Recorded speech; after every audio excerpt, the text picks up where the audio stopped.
Well, welcome to the show, Luke Nelson. Thanks for joining me today. Thanks very much, Alex. It's a great honor. I've looked through and listened to your previous episodes, and so it's a great honor to be part of some of your previous interviewees. So I'm looking forward to chatting to you today. Oh yeah, the bar has been set high, Luke. The bar has been. No, there's pressure. There's pressure.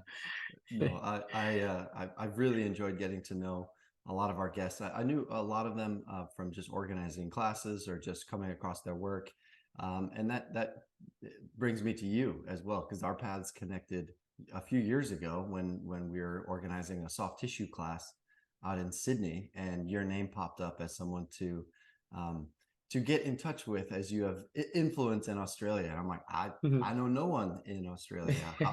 I need some help here. And so it's been fantastic. It was you and Luke Corey who really Yes. were instrumental in the soft tissue course. And I had a blast. I mean, I flew for that class. I flew from Mm. Wednesday here in the States. And Oh wow. when I landed, it was Friday morning. And I taught a Yeah. class Saturday, It's Sunday, and I flew oh, home. we're a long way away from everyone, and it's funny actually because we a previous one of my roles has been involved in FIX, who's the International Sports Car Association, and every year we'd have meetings around the world, and usually it would be in Europe or the US somewhere, and so we'd have to lug ourselves all the way over there, and then one year we had it here, and a few attendees had never been to Australia, and they're like, "Oh my gosh, it's the jet lag, it's killing them." Like, mate, this is what we do every year. We're used to it, pretty much 20 hours away from Europe, and 14 hours away from you guys over there. So yeah, we're a long way away, but yeah, I think we've got mentioned some names before, but I think we're quite fortunate with some of the health professionals at large, and I know you've had a few Aussies on your podcast before as well. So I think we've got a pretty good we've got a good group over here, and sometimes that might be a good thing being distant from other people. Sometimes there might not be the negative influence, but yeah, I'm sort of pretty happy about, I guess, where things are heading in our profession, and I guess the health profession at large over here as well. Well, I appreciate a little bit of your background there, and I do want to dive into fix. I do want to dive into your kind of role in Australia as a chiropractor, as a sports chiropractor. But like, let's just take a step back. Who's Luke? Who does Luke help? How did he get into his current roles? Like, let's just tell us a little bit more about your background and how you ultimately got to where you're at right now. Yeah, well, Luke, firstly and foremostly is a family man. He's got two young kids, almost 10-year-old daughter and just turned 6-year-old son. So firstly that, and a very supportive wife, and so that's my first role. And then second role is obviously as a sports chiropractor, and that's something I've been doing for close to 20 years now. Actually, we've been having some discussions with friends from uni, organising our 20-year reunion next year. So that's making me feel a bit old.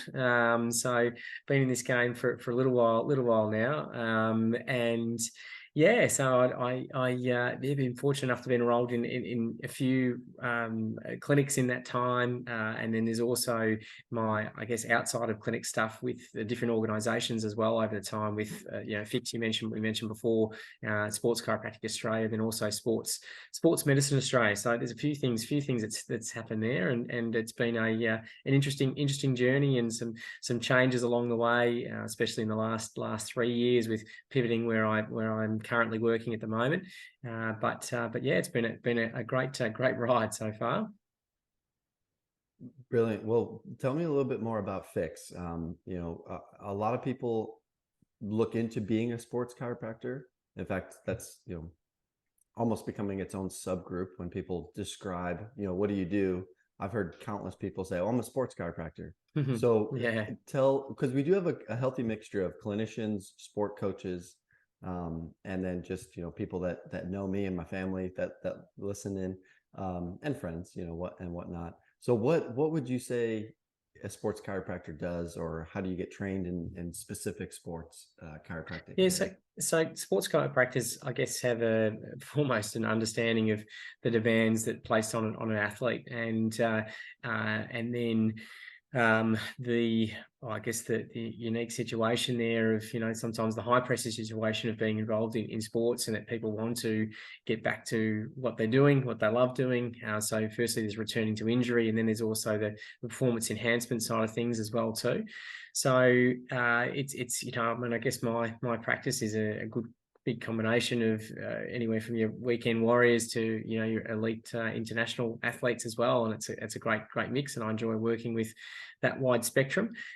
Fix the organisation, so is the International Sports, it's the Federation of International Sports Chiropractic. It's in French, but they have been in existence for a number of decades now. So it's not a new organisation, but there's certainly a lot of maturation that's happened in that organisation in the last 5 years. There's been a lot of changes there. Now, first and foremostly, they are a representation for sports chiropractic around the world. So they do a lot of work in terms of meeting with international sporting federations and signing agreements there, getting involvement with the Olympics as well too, and the IOC. There's the other organisational other games called the World Games as well too. So that's what I guess one of their primary role is, representing us as the members. And then their second role is in education. So they've got a sports chiropractic diploma called the ICSC, and it's basically a couple of modules. So there's an upper limb and a lower limb module, and then there's some online content and a couple of other additional requirements on top of that. And once you've gone through and attended both those modules and done all that online content, then you can get your ICSC, and that's sort of, I guess, the start of the journey of the sports chiropractor. We're always on a journey, aren't we, as clinicians? We're always learning and always evolving. So that's what actually one of the things that got me into sports chiropractic all those years ago. I graduated back in 2004 was my first year, and 2005 I attended my first fixed conference, and I was blown away. I remember attending and having we had a great lineup of speakers from some of the more senior sports chiropractors in Australia here.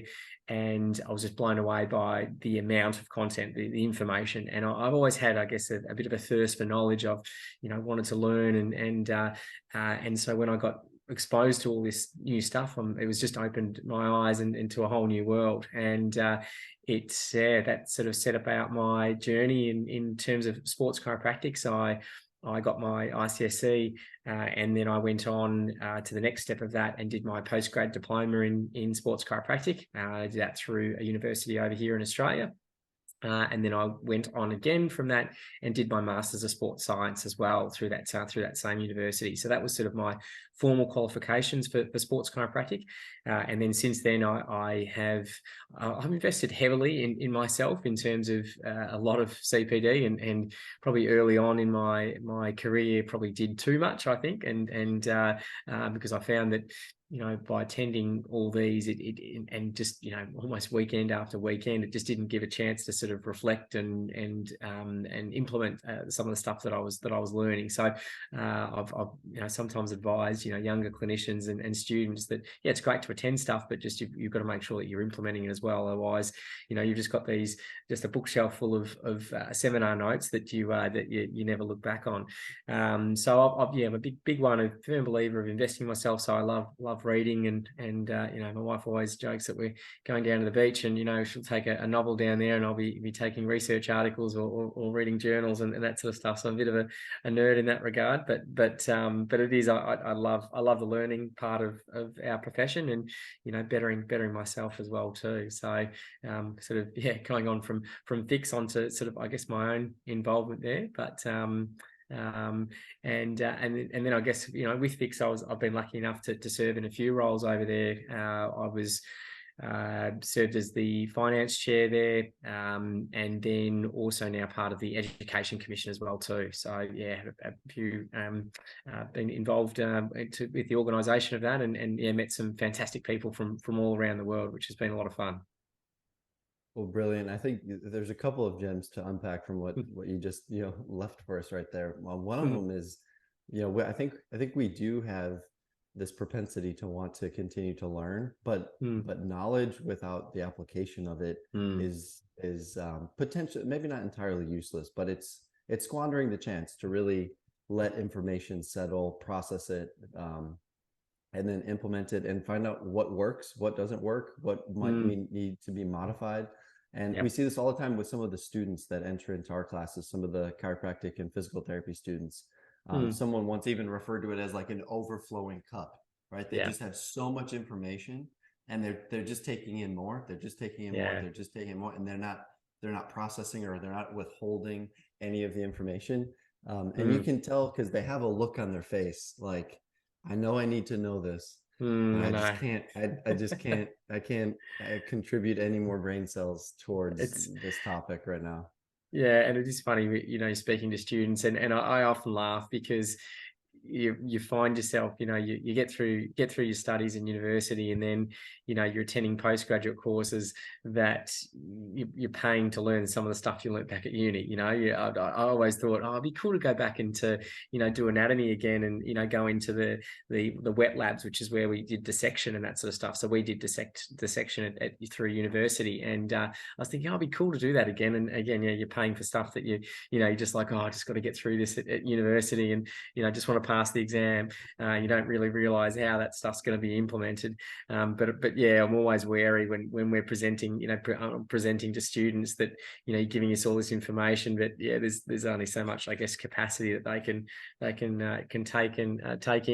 And that's what, my advice to students is, yeah, obviously get through your studies, and get the pass, and then obviously it's then up to you to, like the saying, choose your own adventure, and choose the direction that you want to go in, and start pursuing education in that field.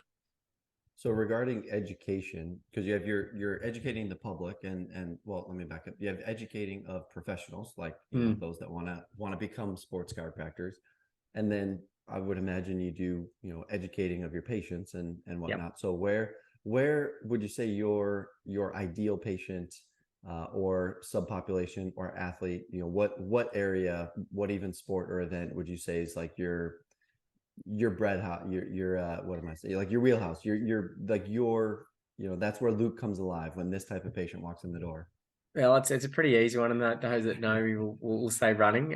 So that is my ideal patient. It's something that I have got more into myself. I mean, I ran my first marathon back in 2011, and yeah, it's become more and more consuming over the last 10 years, and so a lot of my educational content on my through my social media channels is towards runners, and I don't exclusively see runners, but a fair proportion of my practice is runners, and it's one of the reasons actually I pivoted from where I was 3 years ago in quite a successful business with a business partner, and decided that I wanted to do my own thing, and I wanted to, it was a general, I guess it was a general chiropractic practice, and it did have quite a strong sports base there, but I wanted to do my own thing, which was primarily sports focused. So now, most of my patients, the vast majority of my patients, are probably over 95%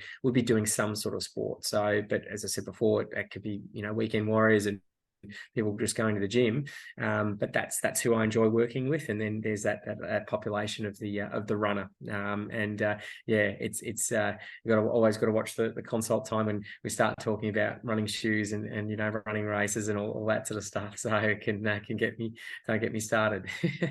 So one of the questions that we like to ask our runners is why they run, because it Yeah. really it unloads a lot more on the maybe not the performance psychology, but definitely the behavioral psychology component. So why does Luke run? Why do you run?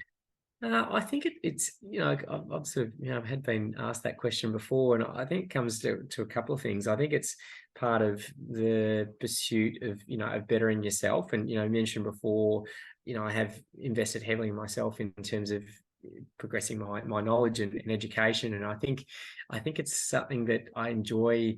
Yeah, just the pursuit of bettering yourself, and I'm not out there winning races. I'm never going to be beating someone like Eliud Kipchoge breaking 2 hours in a marathon. And so it's just all about beating me and bettering me. So that's one side of it.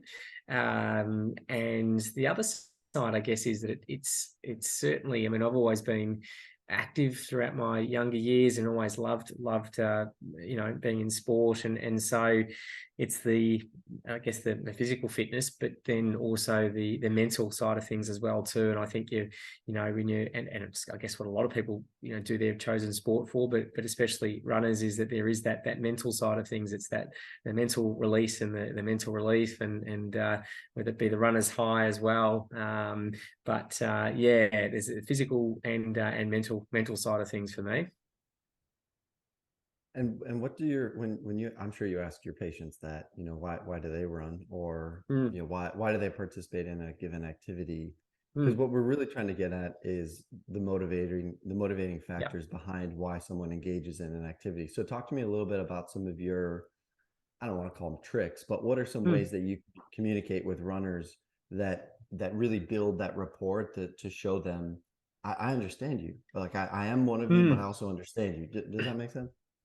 Yeah, it does. I guess a really important point to that is that, you certainly don't need to be a runner to understand and work with runners. I think it helps. And, I get asked this question quite a bit, but you don't need to, you don't need to be in your chosen sport, but you just need to have an appreciation for what they do. I mean, I see, I treat strongmen and lifting patients, and I'm certainly far from that with these runners' arms, but I've got an understanding of their sport. And if I don't know, I ask them about it. So that's sort of, I guess, one little caveat there for our listeners that might think, oh, I don't know the first thing about running, but you certainly ask, and they won't be afraid to tell you.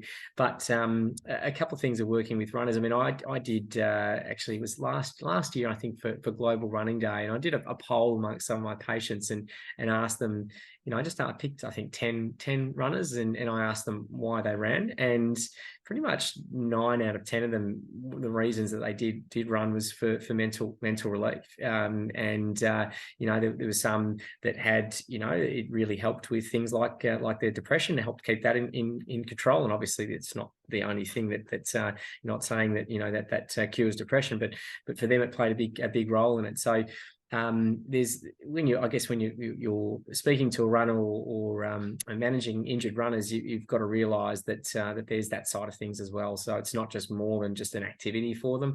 It can be also, for a lot of runners, it can be their social side of things as well too. Like, a lot of runners are involved in, people think it's an individual sport, but they're involved in running groups, and they're running with friends on the weekend. And so when they're injured or unable to do that, then they almost can feel, alienated and separated there, and it can really sort of, start a downward spiral for them. So there's that sort of understanding.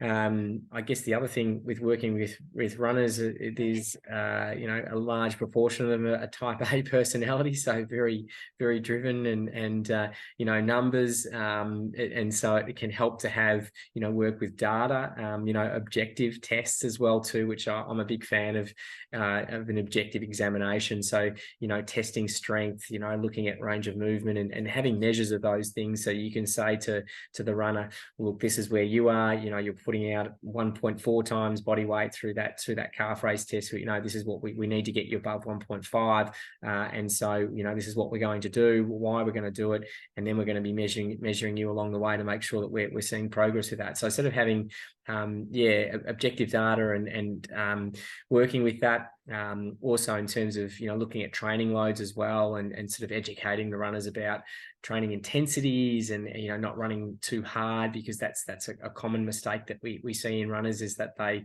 generally do most of their runs harder than what they need to, and so there's sort of the education around that, and that can be initially hard for some of them to take in, and they sort of think, well, that doesn't make sense. Well, why would I run slower to run faster? I guess once you build their trust and you get them to start to do things, and they actually do see the results of that. So I think there's certainly the understanding of from their health, the mental health side of things, and then using that I guess that usually the driven runner or the type A personality to work with them there. I mean, we're usually fine with runners. It's not, how you get some patients where you have to almost crack the whip and get them to move along. It's like, come on, you got to do your exercises here. A lot of times it's like, well, hang on, no, it's just back off a bit. Let's just cut this back a bit while things are a bit agitated, but obviously try and keep them running as much as you can throughout their rehab, and then progressing them to where they need to be. Well, I so appreciate that, because as a novice runner myself, the temptation to just go out for as long as I can, as fast as I can, and just like, come back barely breathing, Yes. and that's where I think human nature, like I gotta be able to feel it, right? I gotta be able to go out and I gotta push it. And some of that comes back from, my days, from my college days, where I played soccer in college, where like some of the runs that we would go on, you go all out and then you walk for a bit. So you do a combination of walk, jog, sprint. But it's more of an interval type run. And that's obviously to prepare you for the sport of soccer, to, be able to play 90 minutes, right? Which is very different than trying to run a marathon. So I tell people this: when my wife and I ran a half marathon, right? I went out and was like, probably 6:45, 7-minute mile per pace, and was just cruising, right? And then halfway through, I'm like, oh, this is miserable. Why would anyone want to do this? And then I think I finished it around like 9:30 minutes, and I had a lot of walking in there, and she beat me. Like she passed me, smiling, was waving, and all this stuff. I'm like, but I was cruising. What happened? And it's because I just such a novice runner. So I've learned and you do well. That's the important thing. You've learned that, and that's where I've done that mistake, and I've certainly made many mistake in my races and runs, and now I impart that knowledge onto my running patients. The same thing. I'm like, do not go out too hard. Whatever you do, it should feel easy. Slow down, otherwise you will pay for it. And sometimes even running 5 seconds a kilometer or 10 seconds a mile quicker than what you should, you can really pay for it at the end of a race, especially over something like a marathon, which is so much longer. So really important to start off slow. But it's interesting, actually. I had this conversation just recently with a runner, and he was doing 3 runs a week. He's a dad, got some younger kids, and he'd sort of run in his evenings as a good way to unwind at the end of the day. And he'd really just thrash himself and run really hard on those 3 runs. And obviously he came in to me injured, and so we sort of had a discussion on training intensity, and that it's important to back things off a little bit. And he sort of said, well, look, that's one of the things I really love about running is running hard. And so we came to a bit of a compromise in that we'd have one of those, one run would be completely easy, so we'd really back that off. He'd have another run where he could run hard, and we put some hard sections in that. And the third run, we did have some, a little bit of a harder efforts in that as well too. But if you sort of looked at how that training was distributed throughout the week, there was approximately, it was probably about 30% of that harder running, but the majority of the rest was easier intensity. So we sort of had that discussion with him, and he was happy to do that. He's still got his harder efforts in there, and felt like he was giving it a good getting out that stress, so it was a good result there. We didn't just say to him, hey, look, no, you need to stop that altogether, because again, listening to your patient, listening to your runner, and them saying how that was an important part of running for them. So you've always got to be careful, I guess, with how much you've got to meet them halfway sometimes, don't you? You can't just sort of lay down the law and say you can't do this, and otherwise they're just going to put up a front and say, well, I'm not listening to anything you do, I'll just go to someone else. That's right. It's nothing would frustrate me more than if someone were to say, what you need to do, like you need to not run as intense. Oh man, don't get me started on that. I would you just did it with your hands, for those that are listening, you couldn't see, but Luke literally just put up like a wall with his hands, and personalities absolutely build walls, right? And if someone were to say that to me, I would in my head, you probably don't want to know like what I'm actually thinking, but I'm going to give you a thumbs up, and I'm going to like completely do a 180 and go the other way and be like, I'm going to prove this person wrong. Well, that's right. I'm right. There is, I'm not saying I'm right. No, but Yeah, but again, you've got to be really careful how you do that, and that's, look, unfortunately, and one of the memes and things I'll put up is of a doctor saying to a patient, they're saying, "Oh, my knee hurts," and he's just like, "Well, just stop running," and which is, sadly, and I've heard that advice being given to many a runner by all sorts of health professionals that have just sort of said, "Oh, just stop running for a bit," and firstly, that's often unnecessary. A lot of running injuries can be run through, probably barring a stress fracture is the only one that that you can't. But most injuries can, from if we're keeping the pain levels at a lower at a lower extent, things like your tendinopathies, and patellofemoral pain, being some of the more common running injuries. Yeah, a lot of them can be run through with some level of discomfort, and so it's a better matter of, again, educating them about that. And it's the same thing applies with any sport as well too. If you've got someone that loves working out in the gym, they're working out 5 days a week, they've got some shoulder pain, and you're not just going to say, well, just stop doing it. I think it's really lazy from a practitioner point of view just to do that. They've got one good, if they've got a sore shoulder, they've got one good arm, they've got, 2 good legs. Plus there's also, I'm sure, movements that they can be doing in that shoulder. So just simply saying, I'll just have a rest for a few weeks.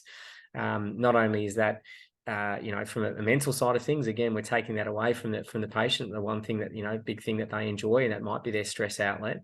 But we're also, creating weakness and loss of fitness in that time as well. So you actually can be putting them off in a worse off situation, because then you send them back, 2 weeks after they've had a rest, they're weaker, they're less fit. They try and do what they were doing 2 weeks ago, and all of a sudden the injury comes back again. You haven't fixed anything. So, yeah, really thinking twice about, do they actually need to stop? And look, sometimes they do, and if we've got something like if it's a really angry Achilles tendinopathy, they can't even hop on the spot, let alone run without the pain soaring quite high. They've got some medial tibial stress issues. The pain is just really, really high.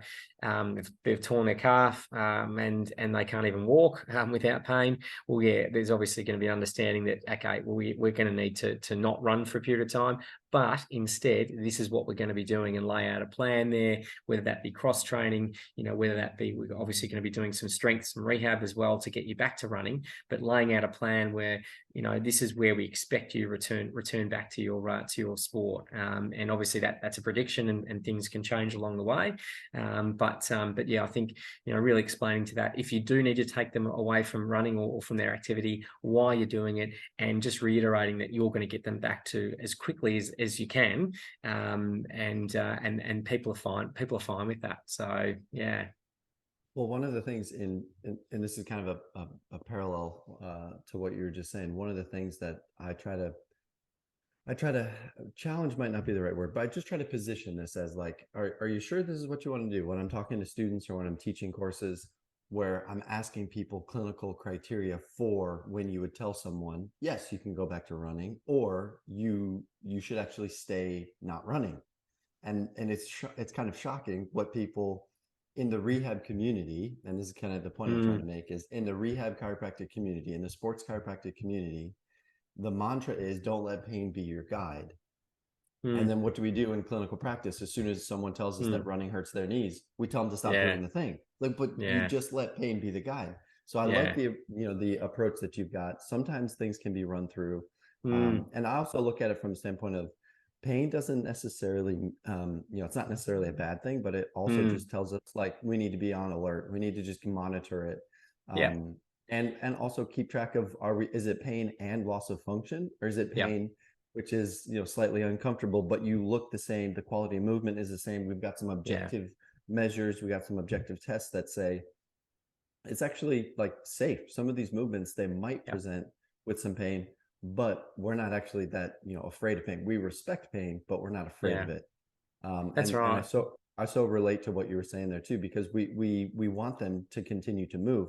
But I think Mm. some of the education that comes in is, when is it safe to move, and Yeah. when is it doing more harm than good? Which you already outlined, some clinical things like stress fractures. Do you have Mm. maybe an interesting case or something with a stress fracture? I'm kind of putting you on the spot here, but that's a tricky one, because not many people understand or can really come to the clinical diagnostic workup Yep. for a stress fracture. So run us through a little bit of your history in working with Okay. possible stress Yeah, fractures. I'll certainly go on the stress fracture. And just as a bit of a side note on that, you mentioned about running through pain and talking about function there as well. But I just actually had this discussion yesterday with a runner who's got plantar heel pain, and especially when you're dealing with a lot of the tendinopathies, so things like plantar heel pain, Achilles tendinopathy, patella tendinopathy. They're obviously they're often a very long recovery. Sometimes up to a year, and obviously when you're communicating with them, you've got to explain to them that, but not saying, oh, well, this is going to take a year. And, and they're like, oh, well, that's great. That's dumb stuff. You explain to them, this can take some time, but what we're going to be doing in that time is going to be returning you to full function. So you're going to be doing everything that you need to be doing. You're going to be running as much as you want to run. You're going to be running fast, building up through there, but there's still going to be some low level pain, but the pain is not going to get in the way of what you're doing. So really important to sort of say, and this is also, when you see these patients and the runners might come in and they're like, oh, it's feeling about this, the pain's about the same, and especially, say Achilles tendinopathy. Yeah, it's about the same. It's just sort of there, feeling it in the mornings.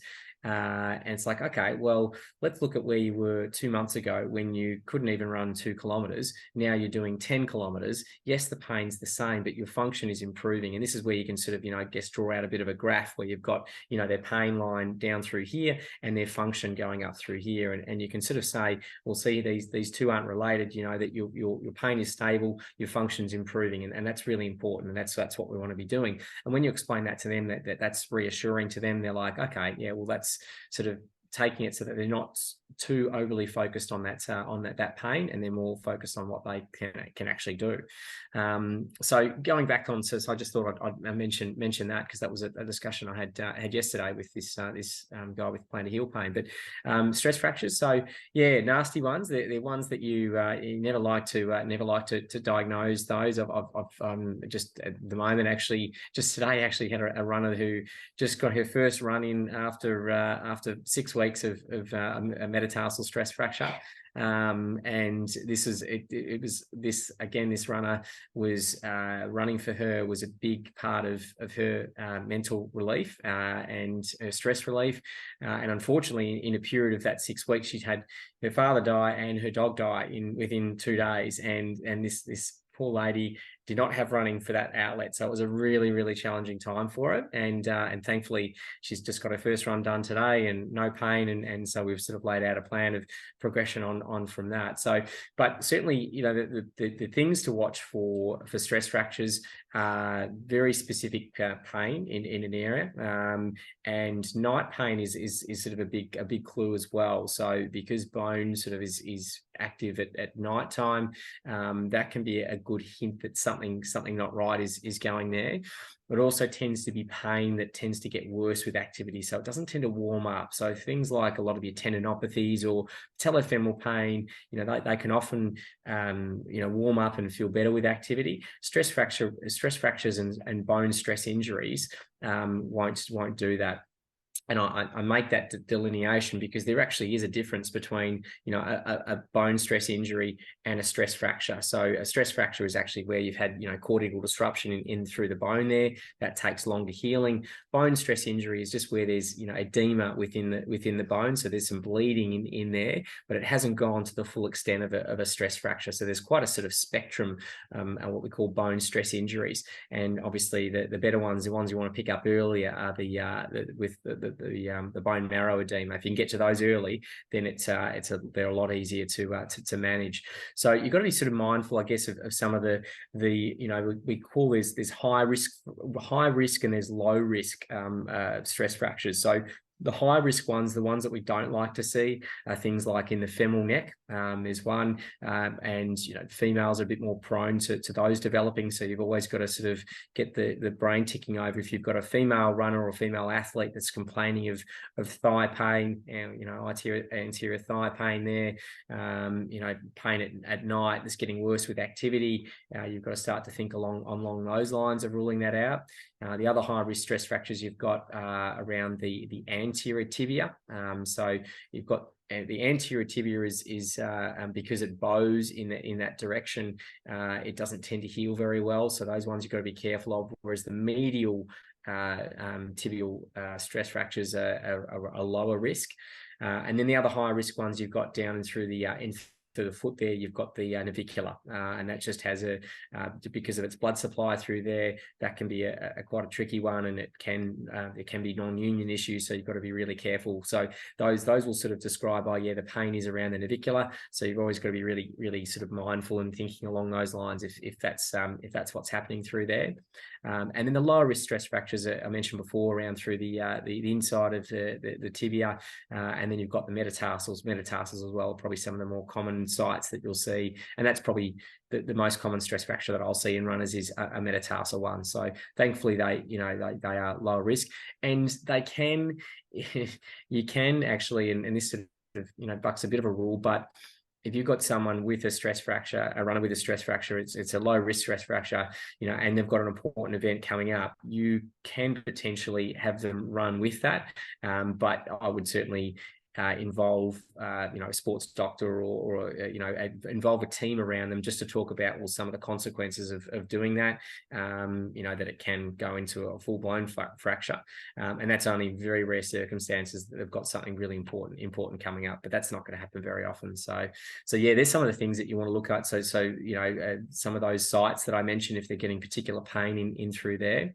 Another recent case that I had, and this is an interesting one actually, because he's sort of initially presented like a medial tibial stress syndrome, and which is, they'll complain of pain in the mid third of the tibia through here, and they won't know what to call it, so they'll refer to it as shin splints. That's what they'll say. Yeah, exactly. I've got some shin splints. So shin to the layperson, they'll call it shin splints. So you and I, we had that clinical suspicion where we're like, something else could be going on here. So sorry to interrupt you. Keep going. This is no. Well, shin splints is certainly something that it does. The term gets thrown around. It's like, well, where's the pain? Is it the front of the shin? Is it the inside of the shin? Is it the back of the leg?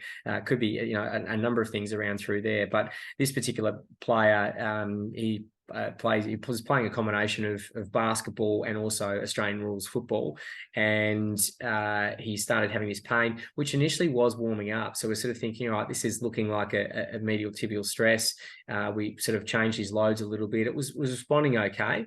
And then all of a sudden, just out of the blue, he just had a real increase in pain. And it was like, well, this is a bit strange. And I said to him, mate, did you play like I told him we had to rest basketball because football was most important. They were getting towards the finals. And I said to him, mate, did you play basketball? Like, just be honest with me. Did you play?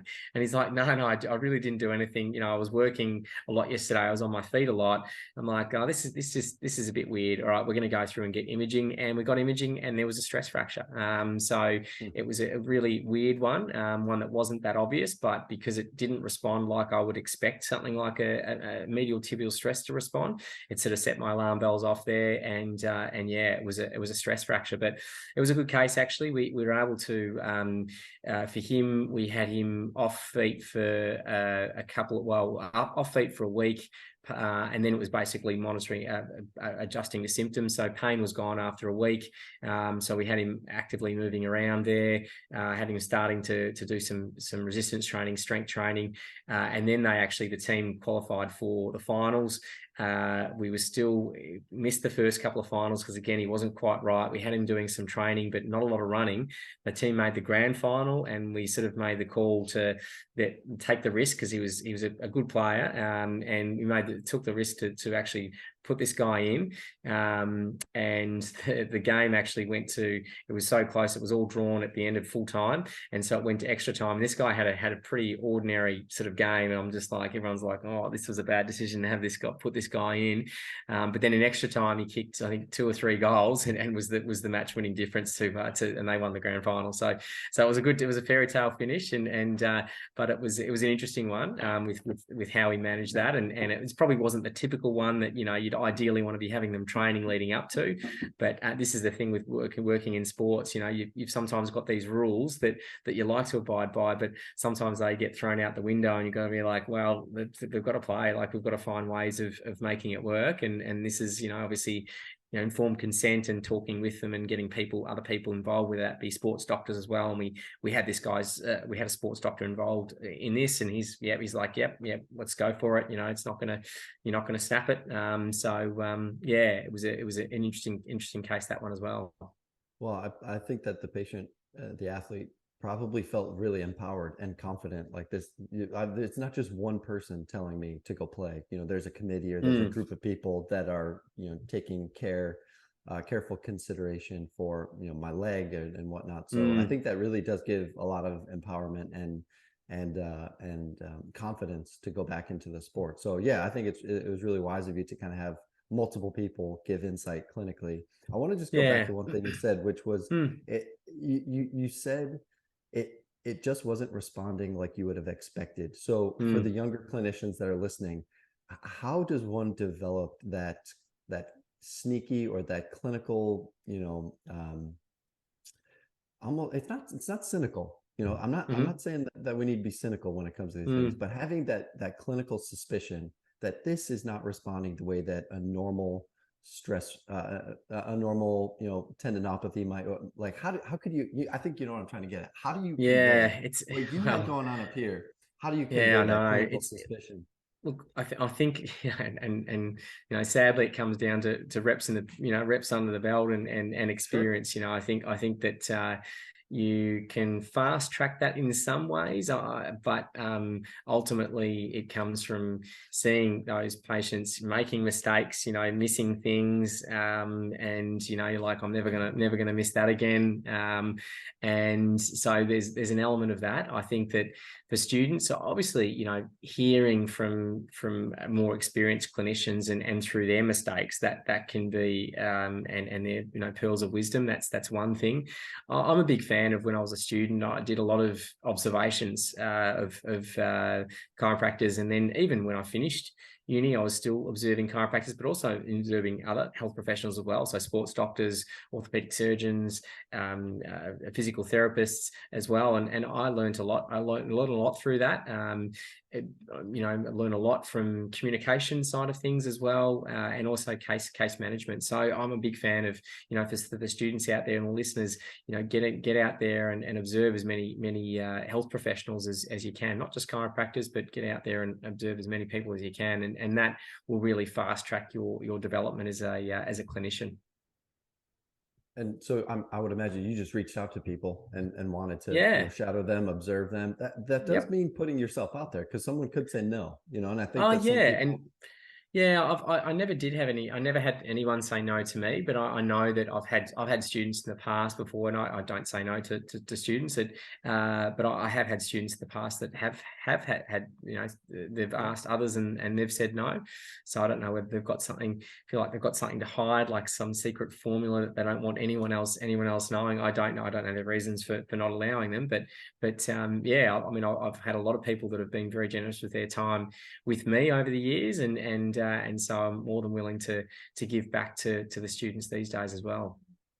Yeah, I think that's one bit that before I graduated, I observed a sports chiropractor who was affiliated with a university in the Chicagoland area, and I shadowed him for 8 months straight, like as I was finishing up my own student clinic. So I'd see patients and other students and faculty and stuff at the school in the morning from 7 to 1. And then I would hop in the car and go to downtown Chicago, well, north side of Chicago, for 8 months. So I was basically, and I would just observe. Like, I touched, 0 patients. I listened in. I was just a student. I learned so much on sport injuries and recovery. And sometimes the team surgeon would come in and do an evaluation. Sometimes the coaches would come in. So this bit I love to share. I would be sitting in this room, this big athletic training room, and here's just the sports chiropractor, right? He's just the chiropractor, and he's talking to the surgeon about treatment guidelines, recovery processes, all the goals that he's trying. And the surgeon's like, okay, continue on. And then the coaching staff is observing all this, and the coaching staff then get validated by what this chiropractor has to say clinically. And I'm sitting to myself thinking, no chiropractor that is like offering sports treatment, is going to be able to communicate in a better atmosphere than just right here in the room together. You know what I mean? So I was sitting there for 8 months, and I thought, this is pretty cool. This is really a Mm, cool environment. So I learned how to communicate with medical professionals, and yeah. I learned how to communicate to sport coaches, because you have to communicate Yeah. very different things Yeah. to those two individuals. And that's where I mean, I think firstly that's amazing. 8 months is it's a lot of dedication, but as you said, you would have got a lot out of it in that time, and yeah, an invaluable experience. And I think that working, other thing what you said, in working in sports, and one of the things that I enjoy about working in sports is that team environment, and even for those in an individual sport, they try and form a team around them, and I love that collaboration and working side of things. This particular runner that I was talking about before with a stress fracture, she's got a physical therapist that's doing a lot of. She's great with a lot of foot rehab and foot strength, and so she's actually doing that side of things, and I'm working on with her running and some other stuff there. And we've made it. And then there's also her sports doctor that's involved as well. And so we've had a really good communication between the three of us. And she's very appreciative of that. And I'm a big fan of having that communication with our patients, and also with anyone involved in their performance, whether that be with their coach. I'll say to the athlete, I'll say, look, now, do you want me to communicate this with your coach? Do you want me to? I'm going to send you an email with everything we've just outlined. Then, do you want me to send that to your physical therapist, your sports trainer, your coach, whoever you need me to do that? And they're like, oh yeah, that's great. And I've never had anyone say, oh no, please don't mention that to anyone. It's having that channel of communication open, and not only is that for the benefit of the athlete, but it could obviously be good from a practice building point of view as well, to I guess expand your network, and getting in talking with these people. And there's not always, you don't always see eye to eye with some of these people, and I Right. think you obviously, if you're respectful in their dialogue, that you can still get a good outcome. So it's something I highly recommend people doing, is communicating with those involved, other people involved in that athlete, or that patient. We're going to bring this full circle with the running of business and a private practice, and then into communication. So if we get a referral from a medical doctor specifically for the treatment of in this case a stress reaction or spine, let's just say spinal fracture, we rehabilitated a high school young football player, spinal fracture. No one in the area was comfortable wanting to treat this guy. So I was sure. So we got a referral from a medical doctor, and we immediately, part of our marketing plan is to then communicate to the medical doctor how grateful we are for the referral. So we, communicate with them. So we do this, we have this communication loop. And when the medical doctor refers to us, we're presented as the de facto authority. They trust the medical doctor. The medical doctor is going to make a recommendation. That recommendation is us, or in your case, it's the medical doctor's making referrals for Luke. So in which case there's a price accordingly. If we're a trusted authority, we can charge a little bit more than just your general practitioner. But I understand things are a little bit different in Australia with insurance. For some of our American listeners, you have a very interesting insurance model. And I witnessed it when I was at Luke's place. I believe I was at Luke Corey's place, where he treated, I think if I can remember correctly, he treated a patient during the lunch break. And I watched the patient go to the front to pay for the appointment. And I want to say that they paid with like their insurance card. Their insurance benefits came up on the card. Can you explain a little bit of that? So how it works in Australia, it is a bit different. And from chatting to my colleagues over in the States, it seems like a better model that we've got over here. So there's no approval. They don't have to get approval from their healthcare fund. people pay their private health insurance and they get a certain amount. It might be, they get $500 of chiropractic a calendar year or something like that. So, and so when they come in and see you, there's no documentation needed. You just swipe through their card and they get a certain amount rebate back, and then they just pay the rest on, what we call the gap.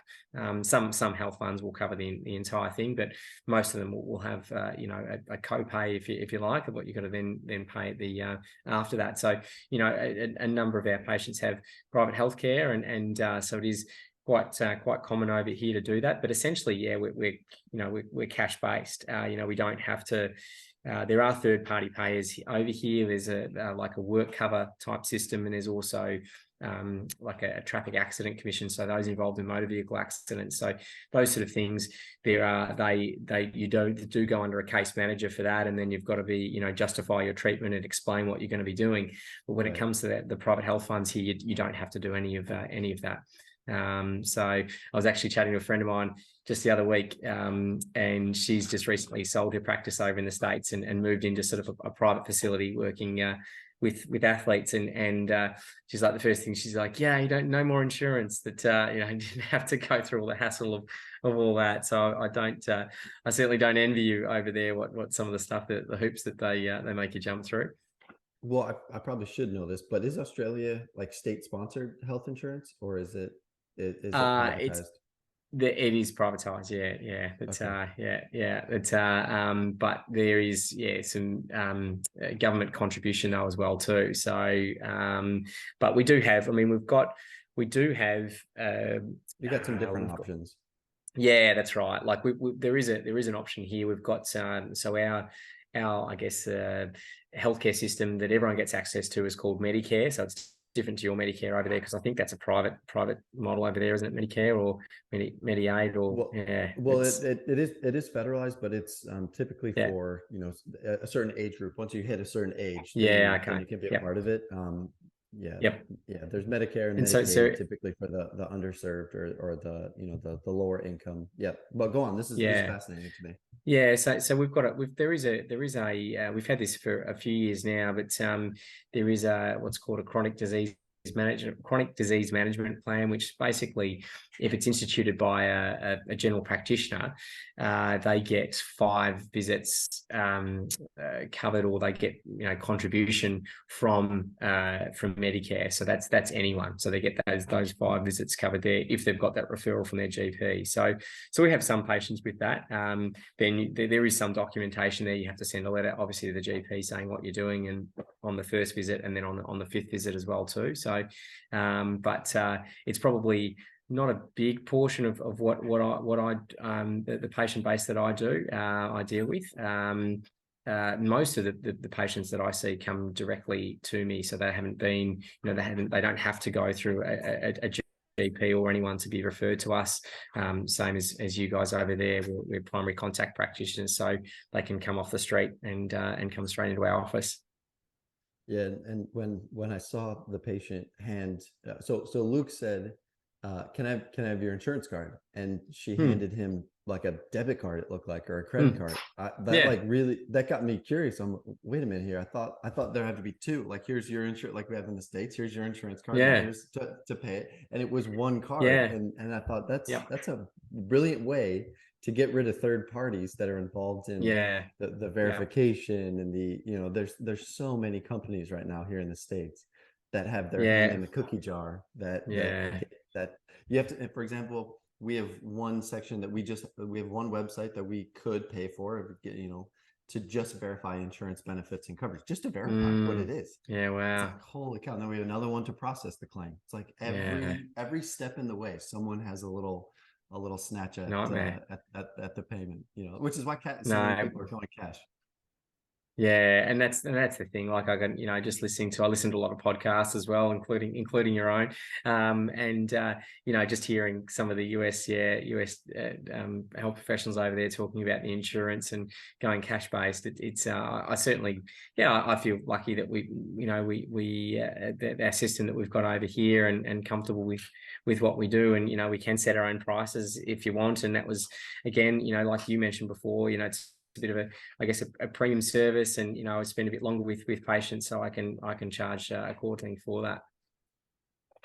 So what are your rates? Do you mind sharing some of your rates if someone wants to? Do you do any Yeah, virtual so consultation? Like if someone wants to get in touch with you, tell us a little bit about, yeah, so we do. what you could do. Yep.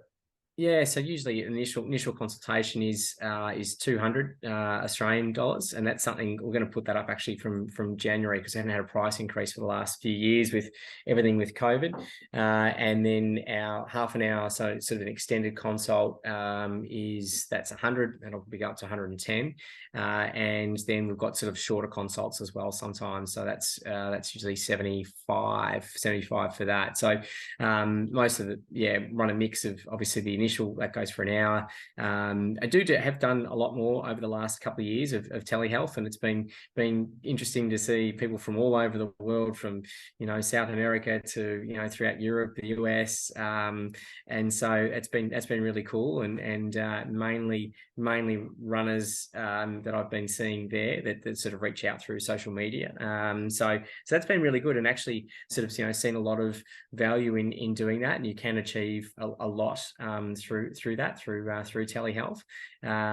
We had, unfortunately, here, and I live in Melbourne in Australia, and it's lockdown capital of the world here. We had some pretty restrictive lockdowns during COVID, and so it made it quite difficult we were able to work most of the time, but it was sort of quite restrictive in terms of what we could see.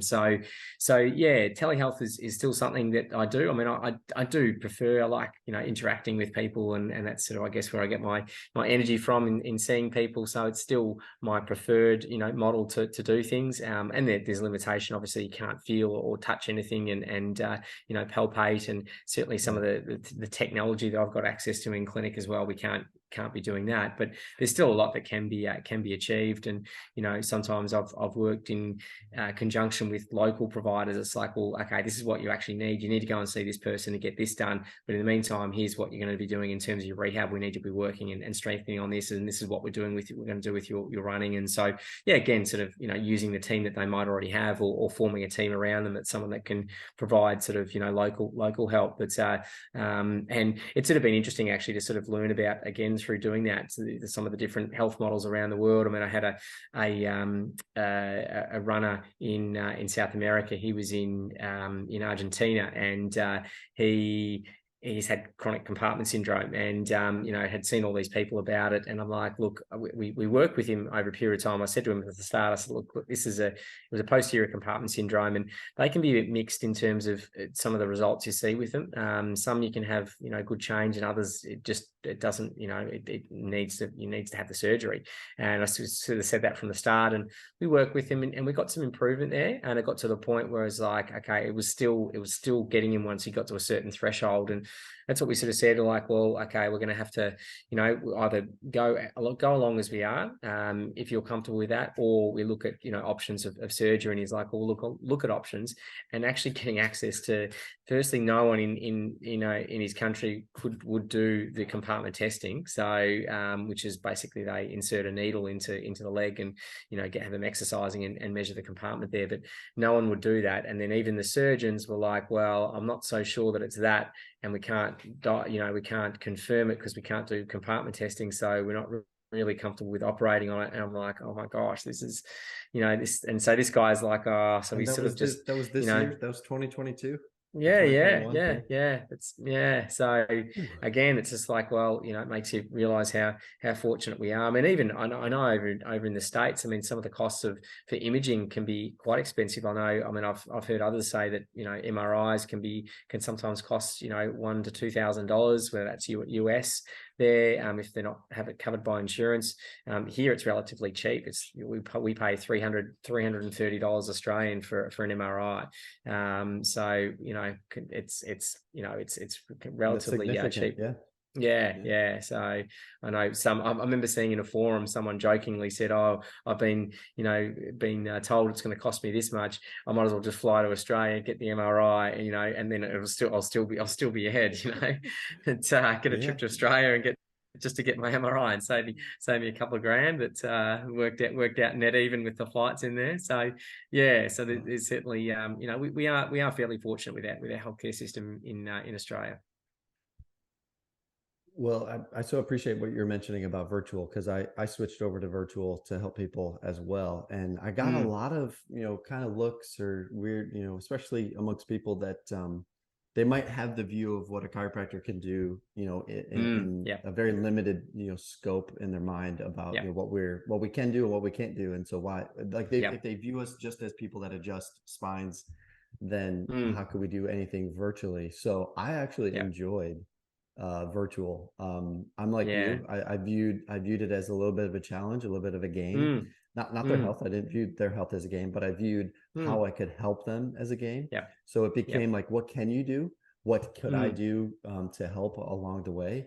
And I just mm, got creative, yeah, whether it would be exercises or specific bits of information that we needed to, break down a little bit of the biomechanics of something, not to mm, bore them, but to just be like, I'm here to help. If you're not going to go into yeah, a hospital, if you're not going to go to a physical therapist, if you don't want to, come in, or if you're away at school and you're just in your dorm room, how can I help when when you really just feel alone and you actually just need this, you need some human connection. mm. I'm here to help. So let's do that. So that's kind of where I pivoted during COVID. Yeah, absolutely. And I think that, some people sort of think, oh, well, I can't use my hands. So what have I got to offer? But we've got so much. Like Yeah. we've got our just the fact of communication, reassurance, diagnosis. You can usually diagnose something just from, from a good history, just talking to them, and, you can get them pointing where things are. And you can, yeah, if you can usually say, oh, I reckon this is what's going on. And then, physical tests as well. There's been some, recent research to show for femoral acetabular impingement that, telehealth is quite reliable for diagnosing that sort of condition. And I think we're going to see more research on that as well too. So I think there is a lot that you can get from it.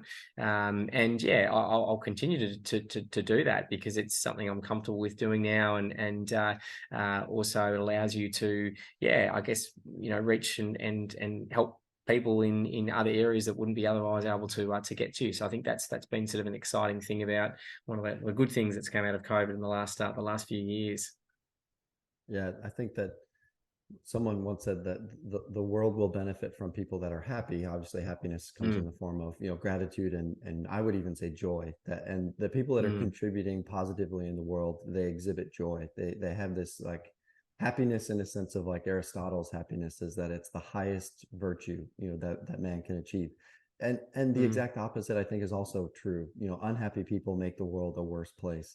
And mm, I view it as a, not to get philosophical. Well, actually, yeah, that's kind of what we do here.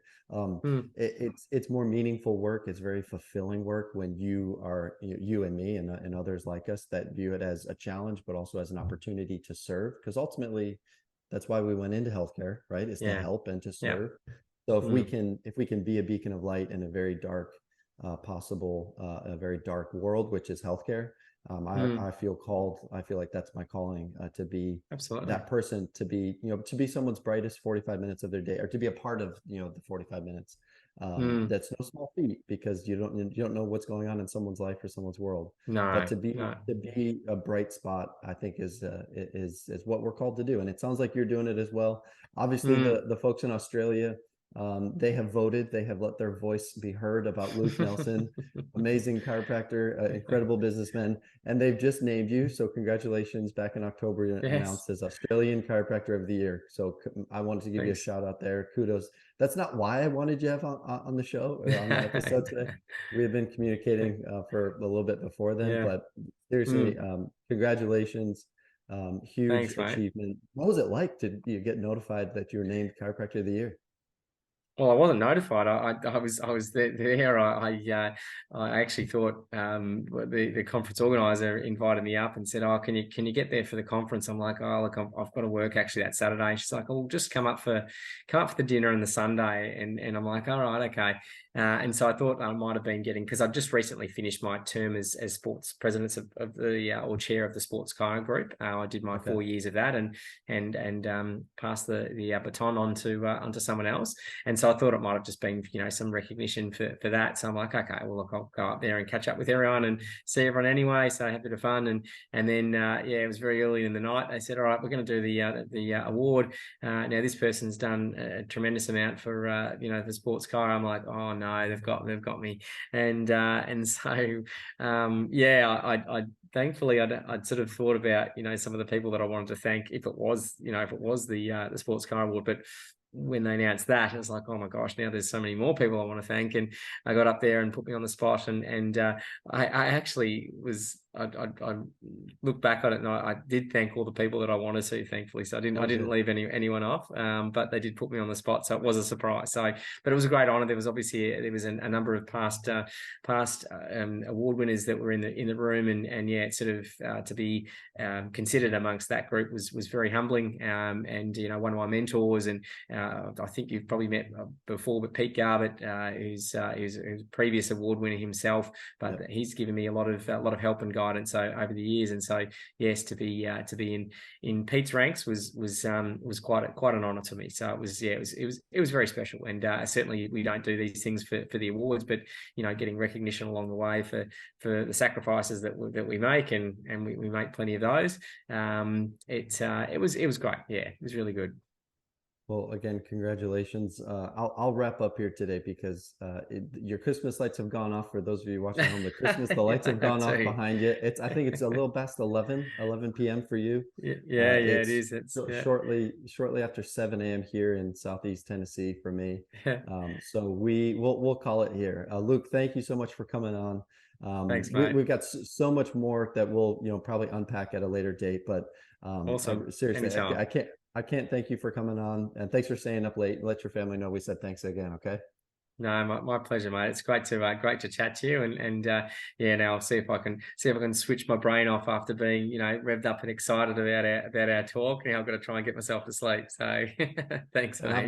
I've got the exact opposite. I'm just starting my day, so I'm going to be buzzing for good the way next to start few hours the day, for sure. Yeah, all right. awesome. Well, thanks again for coming on. Thanks, Alex. Thanks, mate.